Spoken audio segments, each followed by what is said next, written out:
Hey guys, and welcome to our YouTube channel. In this video, I'll be giving you a tutorial on how to create and join WhatsApp groups. So first of all, you click on your WhatsApp application. For you to create a WhatsApp group, you click on the new group icon, which is below the broadcast list. You click on it and then you select whoever you wish to add to your group.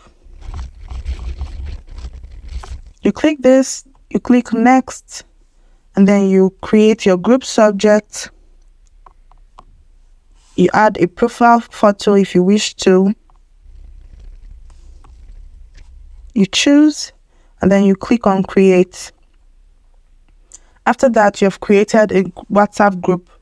For you to join a group, you click on the link the person has sent to you, or you click on the join group option. After which, you can see the group info, and then you click on join group. You click on view group, and then you can see the group in which you have been invited to join. I hope this video has helped you out. Don't forget to give this video a big thumbs up and stay tuned for more tutorials in the future.